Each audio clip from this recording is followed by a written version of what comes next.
বর্তমানে বাংলাদেশে যে সমস্যা চলতেছে, ইসকন চলছে না এখান থেকে আমার এবং আপনার শিক্ষা আছে। এই সমস্যা থেকে আমার এবং আপনার শিক্ষা আছে। এই সমস্যা থেকে আমার এবং আপনার শিক্ষা কি?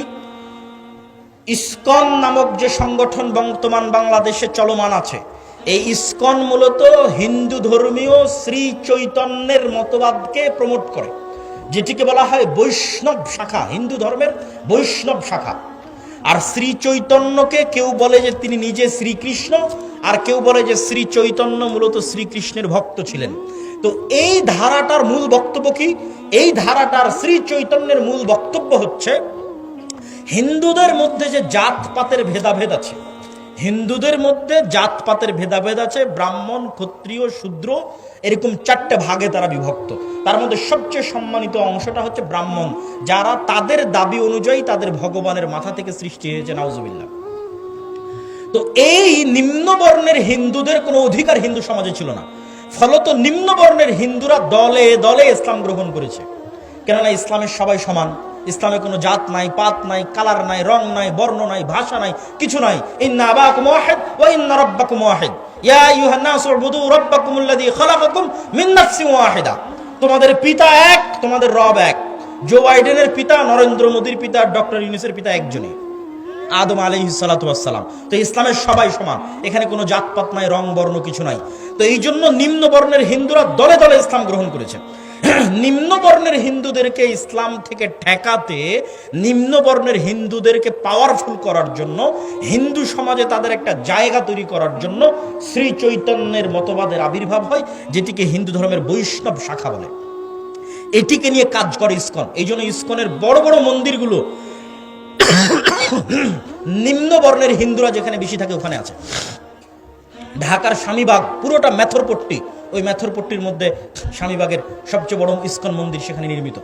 সিলেটের চা বাগানের শ্রমিকরা নিম্নবর্ণের হিন্দু, ওই সিলেটের চা বাগানের শ্রমিকদের মধ্যে ইসকন খুবই শক্তিশালী। বাংলাদেশের রাষ্ট্রপক্ষের আইনজীবী সাইফুল ইসলাম আলিফ ভাইকে মেথরপট্টিতে হত্যা করা হয়েছে, কেননা মেথরপট্টিতে ইসকন সবচেয়ে শক্তিশালী। নিম্নবর্ণের হিন্দুদের নিয়ে ইসকন কাজ করে। আর ইসকনের কাজ কি? ইসকনের মূল টার্গেট কি?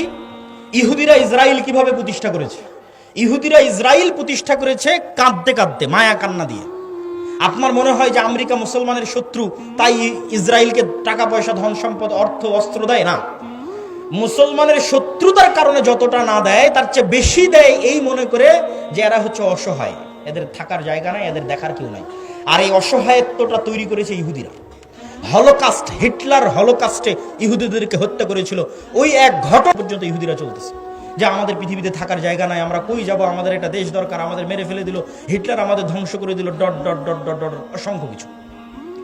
ঠিক ওই থিওরিটা ইসকন কপি করেছে, যে বাংলাদেশে দেখাতে হবে যেন হিন্দুরা ধ্বংস হয়ে গেল। বাংলাদেশে হিন্দুদেরকে ওপেন গণহত্যা চলতেছে, নাউজুবিল্লাহ, ডাহা মিথ্যা কথা। কিন্তু এটা তারা দেখাতে সক্ষম হচ্ছে।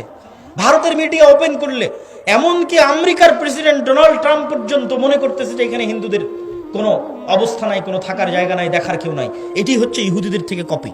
তো ইহুদিরা হিটলারের হত্যাকে বিক্রি করে ইসরায়েল তৈরি করে নিয়েছে ফিলিস্তিনের মধ্যে। ইসকনের টার্গেট কি? ইসকন চায় বাংলাদেশের হিন্দুদেরকে নির্যাতিত দেখিয়ে এই বাংলাদেশকে অখণ্ড ভারতের অন্তর্ভুক্ত করতে, যেন হিন্দুদের নিরাপত্তা দেওয়ার জন্য বাংলাদেশকে অখণ্ড ভারতের অন্তর্ভুক্ত করা হয়। এটা আপনার কাছে খুব দিবা স্বপ্ন মনে হলেও এটি যে কোনো মুহূর্তে হয়ে যেতে পারে।